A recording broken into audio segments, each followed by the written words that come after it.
नमस्कार दोस्तों, स्वागत है मेरे यूट्यूब चैनल में। दोस्तों, रेलवे ग्रुप डी को एक्ट अप्रेंटिसेस को लेके सीसीएस कैटेगरी को लेके कुछ नियम पालन करना पड़ता है। कुछ नियम है इसके लिए। अब क्या क्या नियम है, कैसे सिलेक्शन होगा इसका, कैसे वेटेज दिया जाएगा, कितनी छूट मिलती है, क्या एज का प्रॉब्लम होता है, सारा चीज़ हम इसको करने वाले हैं। क्योंकि ये ग्रुप डी का जो भी नोटिफिकेशन उससे मैं उठाया हूँ, मैं सारा चीज़ आपको समझा देता हूँ पूरा हिंदी में। ये इंग्लिश में है, मैं आपको पूरा हिंदी में समझा देता हूँ। देखिए, सबसे पहला पॉइंट है कि रेलवे प्रतिष्ठानों में प्रशिक्षित और राष्ट्रीय व्यावसायिक प्रशिक्षण परिषद एनसीवीटी द्वारा प्रदान किए गए राष्ट्रीय प्रशिक्षुता प्रमाण पत्र एनएसी नेशनल अप्रेंटिसशिप सर्टिफिकेट रखने वाले पाठ्यक्रम पूर्ण करने वाले एक्ट अप्रेंटिस सीसीए में से भरी जाने वाली रिक्तियों को रिक्त तालिका में अलग से दर्शाया गया है। अलग से दर्शाया गया, आप देखे होंगे कि यहाँ एक्स सर्विसमैन है, उसके बाद बगल में सीसीएस है, उसके बाद बगल में पीडब्ल्यूडी है। इस तरह का यह बेंचमार्क विकलांग व्यक्तियों, पीडब्ल्यूडी और भूतपूर्व सैनिक के मामले में क्षैतिज आरक्षण की प्रकृति में होगा। ये भी बता दूंगा कि क्षैतिज आरक्षण क्या होता है। हालांकि पीडब्ल्यूडी के मामले में विपरीत इस तंत्र द्वारा भरी जाने वाली रिक्तियों को आगे नहीं बढ़ाया जाएगा। कमी के मामले में रिक्त स्थानों को संयुक्त मेरिट सूची में अन्य लोगों को भरा जाएगा। मतलब जो भी मेरिट निकलेगा, जो भी विपरीत सीट रहेगा, वो भरा जाएगा। नेक्स्ट पॉइंट है हमारा सीईएन ऑनलाइन आवेदन की अंतिम तिथि। ये आपका ये चीज़ होना चाहिए, जो ग्रुप डी वाला है वो जो भी डेट आपका, जो भी लास्ट जो टाइमिंग रहेगा, जो लास्ट डेट रहेगा वो लिखा रहेगा। अप्रेंटिसशिप पूरी करने की कट ऑफ तिथि होगी। मतलब देखिए, जो भी ग्रुप डी का वैकेंसी आता है, क्योंकि आप सभी लोग जानते हैं कि जो भी अप्रेंटिसशिप है, सीसीएस का कैंडिडेट होता है, उसको ग्रुप डी में ही 1 लेवल की जो पोस्ट होती है, लेवल 1, उसी में आपको छूट मिलता है। तो जिस टाइम आपका लास्ट डेट होगा ग्रुप डी का फॉर्म का, उसी टाइम तक लास्ट आपको मिला जाएगा। अप्रेंटिसशिप पूरी करने की कट ऑफ तिथि होगी। किसी उम्मीदवार को एक्ट अप्रेंटिसशिप प्रशिक्षण पूरा करने वाले तभी माना जाएगा जब वो ऑनलाइन आवेदन की अंतिम तिथि यानी इतना तक से पहले, मतलब जो भी लास्ट डेट होगा फॉर्म का, उससे पहले एनसीवीटी परीक्षा में उपस्थित हो चुका हो, जिसका परिणाम घोषित नहीं हुआ हो। हालांकि उम्मीदवारों की दस्तावेज सत्यापन के दौरान एनसीवीटी द्वारा जारी एनएसी प्रमाण प्रस्तुति करना चाहिए, जिसके न होने पर वह इस प्रावधान के तहत सीसीएस प्रतिष्ठानों के रूप में आरक्षण के लिए पात्र नहीं होगा। मतलब कि देखिए दोस्तों, अगर आपने एग्ज़ाम दे चुका है तो वहाँ पे जब भी एग्ज़ाम देते हैं तो आपको वहाँ लिखा रहेगा अपियरिंग, वहाँ पे जब भी लिखा रहेगा आप देखेंगे सीसीएस में जाइएगा, वहाँ पे कॉलम रहा जाता है कि कंप्लीटेड, नॉट कंप्लीटेड, अपियरिंग, ये सब लिखा रहता है। अपियरिंग वाला नहीं चलेगा, नॉट कंप्लीट। जैसे आप एग्ज़ाम दे चुके हैं तो उसके बाद आप जो भी वहाँ पे जब डॉक्यूमेंट वेरिफिकेशन होगा सिलेक्शन के बाद, उस टाइम आपको रिजल्ट दिखाना पड़ेगा आपको, ठीक है। ये चीज़ यहाँ पे बोला गया है। दूसरा पॉइंट है पाठ्यक्रम पूरा कर चुके हैं एक्ट अप्रेंटिसशिप किसी भी आरआरबी या आरआरसी के लिए आवेदन करने के पात्र होंगे, भले ही जिन्होंने जिस भी रेलवे प्रतिष्ठान से में परीक्षण लिया हो, बशर्ते कि वे अन्य पात्रता शर्तों को पूरा करता। मतलब जो भी आपका एनएससी का, जो भी अप्रेंटिसशिप का, जो ग्रुप डी लेवल में जो भी आपका जो फुलफिल कर रहा है आपका, वो चीज़ आपको होना चाहिए। एनसीवीटी होना चाहिए और सब वगैरह वगैरह।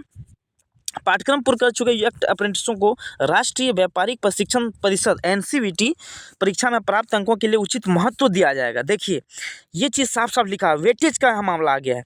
पाठ्यक्रम पूर्ण कर चुके एक्ट अप्रेंटिसों को राष्ट्रीय व्यावसायिक मतलब एनसीवीटी परीक्षा में प्राप्त अंकों के लिए उचित महत्व दिया जाएगा, ताकि कंप्यूटर आधारित टेस्ट सीबीटी के आयोजन के बाद अंतिम मेरिट सूची तैयार करने में 1/3 अंक राष्ट्रीय व्यावसायिक प्रशिक्षण परिषद एनसीवीटी परीक्षा में प्राप्त अंकों के आधार पर होंगे। देखिए, साफ साफ ये पॉइंट जो है ना दोस्तों, काफ़ी इंपॉर्टेंट है। ये पॉइंट जो है आपके लिए बेहद ज़रूरी है। ये पॉइंट यहाँ साफ साफ लिखा है कि जो भी आपका परसेंटेज होगा एनसीवीटी में, जैसे किसी का 75% है, 75% का लिखा एक दिया है तो इसका 25 नंबर होता है। 25 नंबर आपका जोड़ दिया जाएगा आपका बोर्ड में, ठीक है।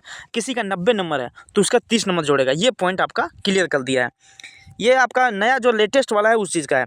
स्थिति में जहाँ एनसीवीटी स्कोर जोड़ने के बाद प्राप्त अंक मूल रूप से सीबीटी में प्राप्त अंकों से कम है, तो अंतिम मेरिट सूची तैयार करने के लिए उम्मीदवार द्वारा प्राप्त 2 अंकों में से उच्चतम सर्वोत्तम अंक को प्रदान किया जाएगा। मतलब क्या होता है कि आपका मूल सीबीटी में समाप्त है, मतलब सेम है, तो उम्मीदवार 2 अंकों में से उच्चतम सर्वोत्तम अमित सूची तैयार करने के लिए उम्मीदवार द्वारा प्राप्त 2 अंकों में से उच्चतम सर्वोत्तम अंक को प्रदान किया जाएगा। जो भी उच्चतम अंक है उसको दिया जाएगा, ठीक है।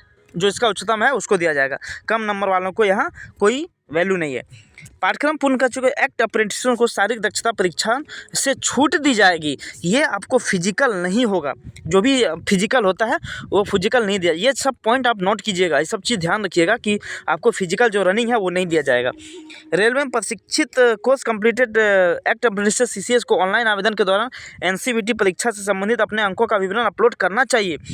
देखिए, आप जो भी फॉर्म भर रहे हैं उस टाइम आपको मार्कशीट का जो अंक है वो आपको मैंडेटरी अपलोड करना ही होगा दोस्तों, ठीक है। उसके बाद ही ना आपको वेटेज दिया जाएगा। यदि कोई अभ्यर्थी अपने NCVT अंक में भरने में असफल रहता है तो अंकों का वेटेज नहीं दिया जाएगा, ठीक है। ये चीज़ है आपका। अब बोलेगा कि सर मेरा कंप्लीट नहीं हुआ है, तो आप उसमें नॉट कंप्लीटेड मारिएगा ना दोस्तों, नॉट कंप्लीटेड मारिएगा तो ये जो भी आपको वहाँ रहेगा, है ना, कुछ भी तो दिया रहेगा ज़रूरी, वहाँ आपको एडमिट कार्ड का अंक रहेगा और फिर कुछ बहुत सारा चीज़ होता है वो आप दीजिएगा, वहाँ पर रजिस्ट्रेशन नंबर दीजिएगा, ठीक है ना। देखिए, और दूसरा चीज़ इसमें आता है कि इसका जो रिजर्वेशन होता है, हॉरिजेंटल रिजर्वेशन हॉरिजेंटल कैसे होता है, ये इंग्लिश से है, मैं हिंदी से इसको कन्वर्ट कर देता हूँ। देखिए, ये चीज़ आपको देखिए कैसे मिलता है। CN भूतपूर्व सैनिक से रेलवे प्रतिष्ठानों से प्रशिक्षित पाठ्यक्रम पूर्ण कर चुके एक्ट अप्रेंटिसेस और बेंचमार्क विकलांगों व्यक्तियों PWD के लिए उनके समुदाय पर ध्यान दिए बिना क्षैतिज आरक्षण प्रदान किया जाता है। क्षैतिज आरक्षण का मतलब क्या होता है? एक होता है हॉरिजेंटल। तो हॉरिजेंटल का मतलब होता है कि जो भी OBC है, जनरल है, SC ST है, उसको जो जिसका ज़्यादा मार्क्स है उसको उठा जाएगा, जिस तरह का वहाँ पे है OBC SC ST बांट दिया जाता है। इसमें क्या होता है, अगर जनरल नंबर ज़्यादा ले आया, जनरल से सीट उसका फुल है तो जनरल ही हो जाएगा। मतलब इसमें देखिए लगभग कुल मिला के देखिए जनरल ही लगभग इसमें काउंट होता है। SC ST OBC इसमें कुछ नहीं है, ज़्यादा नंबर लाएंगे तो आपका सिलेक्शन होगा। रेलवे प्रतिष्ठानों में प्रशिक्षित भूतपूर्व सैनिक CCS तथा PWD के लिए रिक्तियां जहां भी रिक्त तालिका में दी गई है अलग से नहीं बल्कि रिक्तियों में शामिल है। मतलब जितना जैसे कि अभी वैकेंसी है 32,648 जितना भी है कुल भर्ती, उसी में से आपका इसमें भी 20% है CCS के लिए और 20% भूतपूर्व सैनिक के लिए, मतलब एक्स सर्विसमैन के लिए। यही चीज़ है, आपको इसी में है, मतलब टोटल ही इसमें शामिल किया गया है। और इसमें CN उसके बाद देख लीजिए और भी अप्रेंटिस के लिए यहाँ पे ये चीज़ देखिए, किसी भी विकलांगता यहाँ पे देखिए किसी भी ये चीज़ नहीं है CCS के लिए। और भी हाँ एक चीज़ है, रेलवे प्रतिष्ठानों में प्रशिक्षित CCS उम्मीदवार अलग से निर्धारित CCS रिक्तियों के बिना किसी भी पद की रिक्तियों के लिए भी आवेदन कर सकते हैं। इन पदों के लिए भी वे आयु में छूट के पात्र हैं। अब देखिए, जब भी आपका ग्रुप D का फॉर्म नहीं आता है तो आप टेक्नीशियन में, ठीक है, टेक्नीशियन में ALP में, ठीक है, टेक्नीशियन ALP में आपको आयु का छूट मिलता है। उसमें आपको सीट का छूट नहीं मिलता दोस्तों, उसमें आपका जो भी मिलता है ना आयु का छूट मिलता है, तो उसमें आयु का ही सिर्फ छूट मिलता है, ठीक है। और इसमें ये जो पॉइंट है 9.7, इसमें जो है आपका आयु के बारे में दर्शाया गया कि जब भी टेक्निकल पोस्ट आप भरते हैं या फिर ALP में किसी भी चीज़ में आप टेक्निकली में भरते हैं जिसमें अप्रेंटिसशिप आप ऐड करते हैं तो उसमें एज का छूट आपको मिलेगा, ठीक है। एज में जैसे कि OBC 5 साल या 10 साल होता है, शायद 5 साल 10 साल, और जो भी होता है SC ST के लिए उससे भी ज़्यादा होता है। OBC के लिए शायद 6 या 7 साल होता है, SC ST के लिए 10 साल होता है, ठीक है। तो मिलते हैं फिर नेक्स्ट वीडियो में, इतना समझ है काफ़ी है। धन्यवाद दोस्तों।